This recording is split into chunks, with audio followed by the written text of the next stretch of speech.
పంజాబ్లో భారీ ఉగ్రకుట్ర భగ్నమైంది. ఇది చీకటి రోజులకు సంకేతమా, లేక మన పోలీసుల నూతన బలానికి నిదర్శనమా?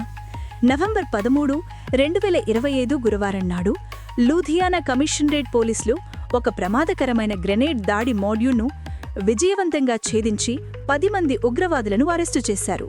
పాకిస్తాన్, ఐఎస్ఐ మద్దతు ఉన్నట్లు ఆరోపించబడిన ఈ మాడ్యూల్ లూథియానాలోని రద్దీ ప్రాంతంలో గందరగోళంను, అశాంతిని సృష్టించేందుకు గ్రెనేడ్ను పేల్చాలని ప్లాన్ చేసింది.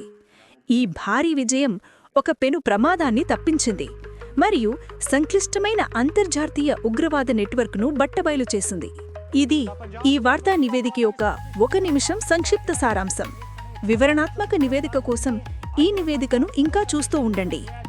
లూథియానాలో ఒక పెద్ద విషాదాన్ని నివారించిన ఈ మొత్తం ఆపరేషన్ అక్టోబర్ 27, 2025 నాడు ఒక సాధారణ తనిఖీతో ప్రారంభమైంది.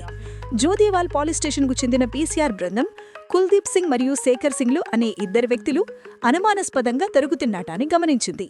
శేఖర్ సింగ్ తప్పించుకోగలిగాడు, కానీ కుల్దీప్ను అరెస్టు చేశారు మరియు అతడి నుండి ఒక చైనీస్ నిర్మిత 86 హ్యాండ్ గ్రెనేడ్, ఒక బ్లాంకెట్ మరియు చేతి తొడుగులను స్వాధీనం చేసుకున్నారు.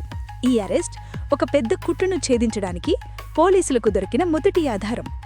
లూథియానా పోలీస్ కమిషనర్ స్వపన్ శర్మ మాట్లాడుతూ, డీసీపీ ఇన్వెస్టిగేషన్ పర్యవేక్షణలోని ప్రత్యేక బృందాలు జరిపిన దర్యాప్తులో త్వరలోనే ఒక పెద్ద నెట్వర్క్ బట్టబయలైందని తెలిపారు. త్వరలోనే శ్రీ ముక్తసర్ సాహిబ్ నివాసులైన శేఖర్ సింగ్ మరియు మరో ముఖ్య నిందితుడు అజయ్ సింగ్లను కూడా అరెస్టు చేశారు.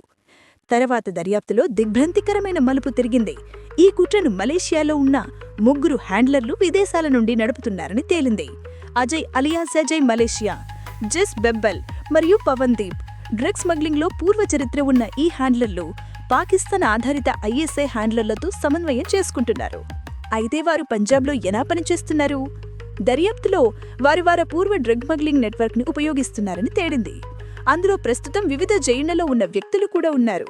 ఈ కుట్రలో ఫెసిలిటేటర్లు మరియు కొరియర్లుగా పనిచేసినందుకు 7 వ్యక్తులను పోలీసులు వివిధ జైళ్ల నుండి ప్రొడక్షన్ వారెంట్లపైన తీసుకువచ్చారు. వీరిలో ముక్తసర్ నుండి అమ్రీక్ సింగ్ మరియు పర్మేందర్ అలీ చెరీ, గంగనగర్ జైలు నుండి విజయ్ మరియు కరణ్వీర్ సింగ్, మరియు ఫరీద్కోట్ జైలు నుండి సుఖ్జిత్ సింగ్ అలియా సుఖ్పరాల్ మరియు సుఖ్వీందర్ సింగ్ ఉన్నారు. మరో సహచరుడు సజన్ కుమార్ని కూడా పట్టుకున్నారు. దిగ్భ్రాంతికరంగా డ్రగ్ కేసులో గంగానగర్ జైల్లో ఉన్న అరెస్టు చేసిన ఫెసిలిటేటర్ విజయ్, మలేషియాపైన ఆధారిత సూత్రధారి అజయ్ సోదరుడు.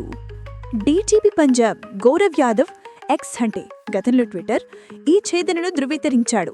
అశాంతిని సృష్టించేందుకు ఒక జనావాస ప్రాంతంలో గ్రెనేడ్ దాడి చేయాలని పనిచేసింది. మలేషియాకు చెందిన 3 హ్యాండ్లర్లపై పోలీసులు రెడ్ కార్నర్ నోటీసులు జారీ చేశారు. ఈ ఆపరేషన్ సరిహద్దు ఉగ్రవాద నిరంతర ముప్పను మరియు ఉగ్రవాద సంస్థలు మరియు డ్రగ్ స్మగ్లర్ల మధ్య ప్రమాదకరమైన సంబంధాన్ని ఎత్తి చూపుతుంది.